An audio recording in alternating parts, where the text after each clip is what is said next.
Hey everybody, before the video starts, just a quick reminder that you can take guitar or bass lessons with me at theartofguitar.com or theartofbass.com. So enjoy the video. Thanks. Hi everybody, it's Mike here from The Art of Guitar. I have something really fun for you to try out today.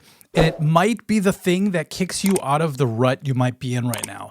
I don't care who you are, if you played any instrument for, a long period of time, sometimes you could find yourself stuck and you just keep doing the same things all the time. Well, this is going to completely obliterate that for you if you follow it. So the concept is that I'm going to be giving you different prompts to try out as you're improvising. So this is going to be more aimed towards soloing, but I'm also going to be doing a lot of prompts for rhythm playing, for creative exercises, and a lot of other things in the future, drumming, bass playing, all that kind of stuff. But for today, we're going to focus on if you're stuck as a lead guitar player, you want to play some leads, but you feel like you're just always doing the same box patterns or the same licks or whatever. An example of these prompts are, one of them would be like, just use one finger, for example. You'd be surprised. It sounds like kind of a waste of time at first. You're like, well, I'm never going to just play with one finger, unless I have a horrible accident or something. But what the prompt is going to make you do is it's going to force you to try new things because you have to. For example, this is what I learned from doing the one finger technique. Instead of doing like a hammer on and pull off, for example, which is something very normal that I would do, I couldn't do that with one finger, so I had to do a quick slide instead. And I like the sound of it so much I did it a couple times. And it kind of created this really nice flutter effect that I would have never done otherwise. So here's what I mean. If I play a backing track and I just kind of mess around with one finger, you could do multiple strings, by the way. It doesn't have to just be one string. You'll find that you start to do things differently, and it could shake you out of your normal patterns and trance you get in when you solo. So just try the scale, it's in D minor, and just try to mess around with it a little bit.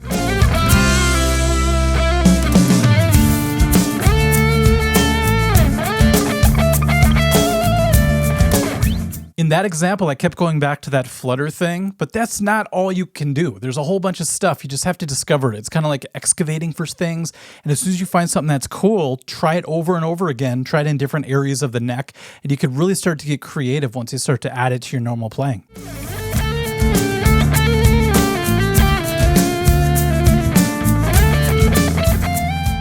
Here's the next prompt. I'm going to give you 6 of them, and on the website, the actual lesson website, we're going to do over 50 of them, so it's going to be crazy. And I'm also going to include this backing track for you on YouTube, just a 3-minute version of it, but on the website, we'll do like a 20-minute version of it so that you don't have to keep rewinding it in order to keep playing it. The next prompt is to limit yourself to a certain amount of chromatic notes in a grouping. So you could take 8 or 9 and just bunch them together and see if you could create music out of it. Since I'm in D minor, I think I'll do it here. Since it's a real easy way to do a chromatic scale on the 3rd and 2nd strings. Just spider exercise basically, and then I'm going to add one extra note right above it. But they're all chromatic, so you could just kind of go crazy within it. And there's going to be a lot of bad sounds, just kind of play with it. If you find a pattern you like, try to work through it a little bit, excavate it. Here's one pattern I found within this that I really liked. I thought that sounded really cool. It kind of sounds like a horn part. Pretty simple, but if you throw it in at the right spot, it sounds great.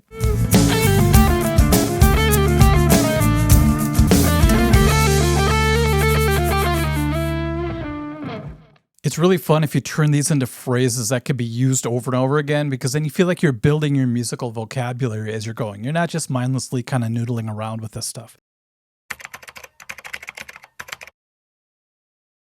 The next prompt is to only use economy picking. Now, this is kind of tough because it kind of means your pick can never leave the string.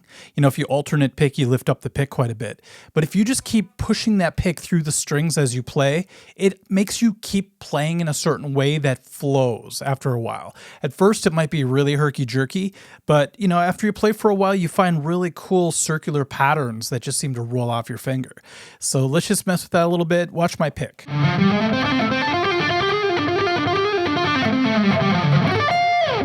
It's really fun to throw in that flat 5 there.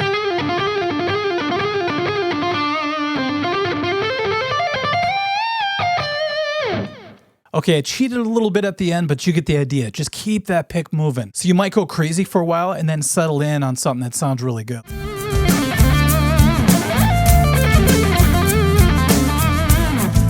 Okay, that was kind of crazy. I pulled the string off the edge of the fretboard just like Kirk Hammett does on Master of Puppets, but I liked coming back and then doing that 6 pattern or 5 pattern. Sounded pretty wild. I don't know if I'm going to be able to do that consistently, but that's just something kind of crazy that came out of that. I might try to use it.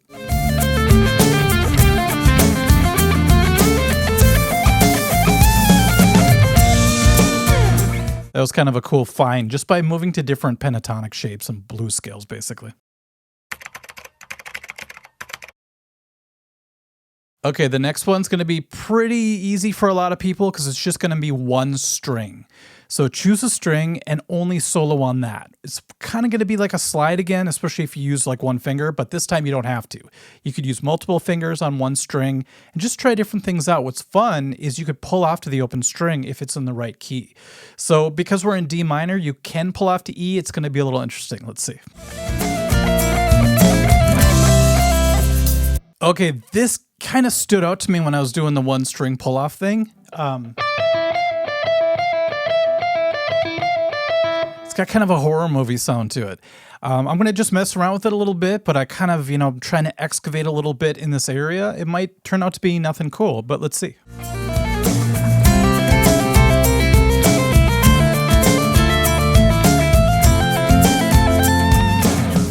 I'm going to keep that. So far, doing these 3 prompts has prompted me to basically have 3 new things in my tool belt. So this is exciting. Imagine 50 of these things. And one thing that I tend to not do very much is a third finger, fourth finger, first finger combination. I do 1, 2, 4, 1, 3, 4 a lot. I do a lot of, legato patterns like that. But I rarely go ring finger, pinky, index finger. I thought that'd be a really awkward thing to feel. So I took that idea and I basically did this little sweep thing along with it, and I tried it with different string groupings like this.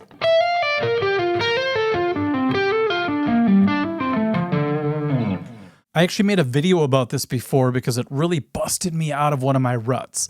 So this is a perfect prompt for people. Come up with your own pattern though. For me, it's 3-4-1. Yours might be 2-1-4. It might be something completely different. Let me put this over the top of the track real quick.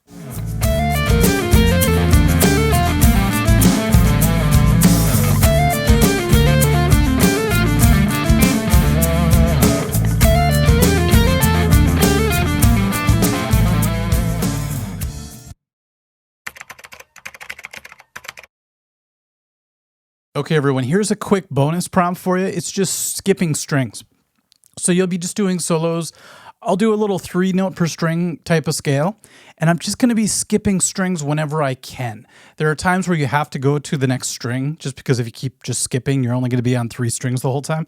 So I will do something similar to this. So maybe I'll start on the first string, go to the third, second, fourth,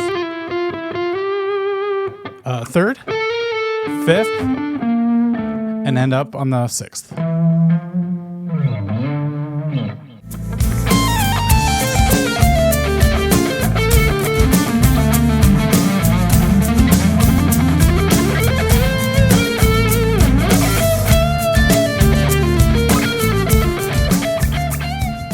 Okay, so just by messing around a little bit, I came up with this kind of a fun phrase. It's fun to play. It sounds cool. It goes like this. See how those are on 2 different strings, skipping the B string. And coming back to the B string. Skipping to the D string. So. Just a fun, it's kind of a box shape, but you get to slide a little bit. I think that sounds really cool. To use that in a solo would be fun. So just improvise around a little bit and then throw that in and see if it can fit it somewhere.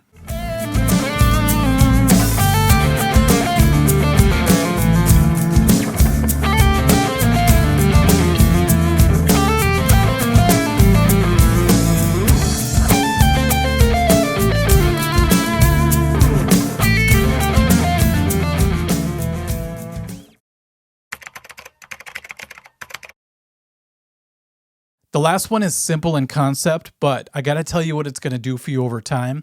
It's simply to improvise with your eyes closed. Now, if you're used to looking at the neck, this could be really scary, but what it's gonna do, it's gonna force you to visualize the fretboard and not be so dependent on looking down and seeing the dots. Instead, maybe you'll start off in a really, familiar place. For example, in D minor, it might be here, around the second form. But you might want to climb your way up to another familiar place right here. But to do that, you got to go through sort of a danger zone for a lot of people. So maybe closing your eyes could start to develop a feel of what it's like to actually connect them without looking at it. Here's what I mean. If I close my eyes right now, see, I slid up right there a whole step because I knew that was, the right way to go. From here, I know right next to it's a half step, and then bam, I'm into more familiar territory for a lot of us. So we get this.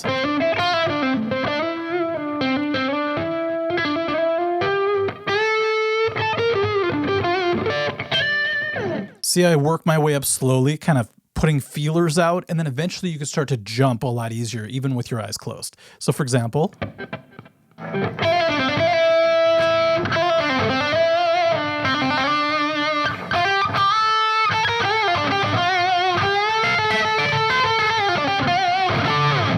all that without seeing the fretboard because you just feel the distance after a while. It's crazy. It's like a sixth sense that you can develop.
I hope that was fun. Use the idea of prompts now for your guitar playing, not just for, Chat GPT or something.